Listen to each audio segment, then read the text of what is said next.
Today is August 23rd, 2017. And, you know, my grandma used to always say that things happened in groups of three. And this week it did for me and my quilting endeavors. And I'm so excited I can hardly contain myself. Now, the first thing was, if you've been following along, I did a blog hop for this book with Krista Watson and Angela Walters. Well, Angela's right here. I interviewed her on my podcast, and it posted a couple of days ago. I was thrilled to be able to talk to her, and she gave me a lot of practical advice and really was an easy person to talk to and made me feel like I was on the right path in learning how to long arm and to expand the current skill set that I have. You know, which is not much. You know, I'm just starting out in the last couple of years, but I don't do it full time. And there's lots and lots and lots of things to learn. But the good thing is Angela has also learned, dropping the book here, to do quilting on a regular sewing machine. So that's on my blog if you want to see the link to that podcast. And I will put a link to my blog in the description. Well, I also had a quilt that I was part of a group quilt that I long-armed it, and we got it finished and bound earlier this year, and then on a chance we put it in for jurying to the AQS quilt show.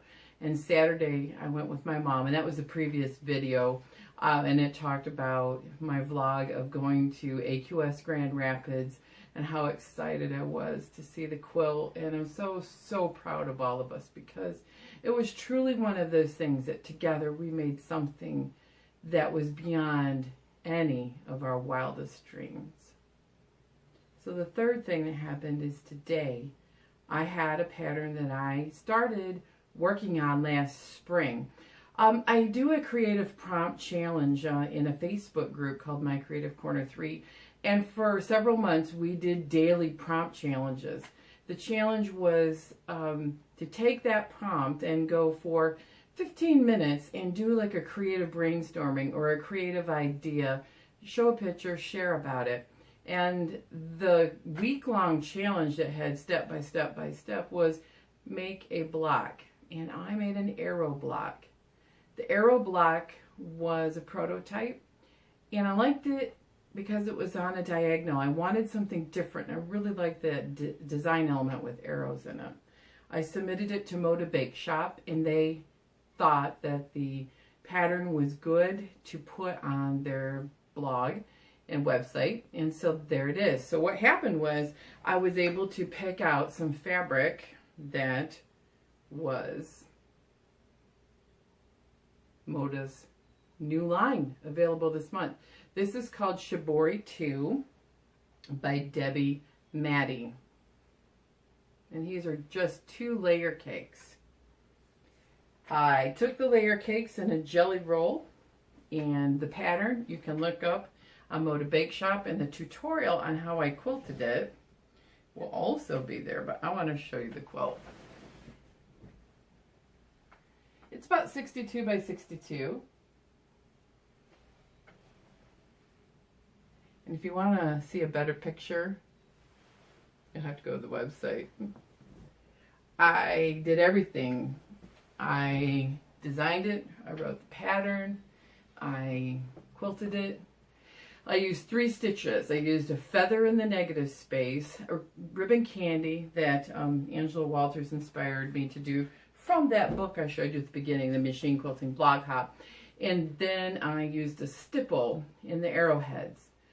And I like the layout, you know, with the arrowheads meeting together, because I thought it was contemporary enough to give a graphic punch. It reminded me of a wrought iron gate with the blue shibori fabrics. But the bonus block, see, when you make this block, you cut the corners where the arrowheads are, the points. And then if you sew those pieces together, you get another arrow block. Now this one you can see is directly centered. I like for the big block that you could, it's 15 inches. Let me pick the other one up. And you can see together, there's lots of options. You could design a quilt yourself with these pieces where you could go arrows up on a point, arrows sideways, down, left, right. Let me show you this one. I like this. This is such a fabulous print. And this went up at midnight with modabakeshop.com. And Oda May is the, it's real cute, is the name of the quilt baker. And we have guest bloggers. And it's using pre-cuts, so it has the ingredients. I've been a fan of Moda for, since the beginning of time. And I have been a huge fan of the pre-cuts in the bake shop. I only use 16 pieces of the layer cake, and there's usually, I think there's 42 in that one, plus the jelly roll. So there's enough of the blue Shibori 2 fabric to make several quilts, and you can change it up by the yardage that you pick for the background. So I want you to see the back, because it's another fabulous, isn't that fabulous? And if you want to see close-up of the quilting, I'll bring it up a little closer. In the corner here,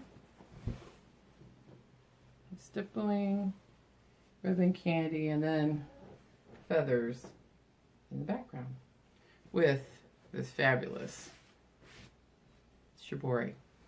So we woke up today, it's 53 degrees. I can snuggle up with my Shibori quilt, which was, I decided to name it Arrows.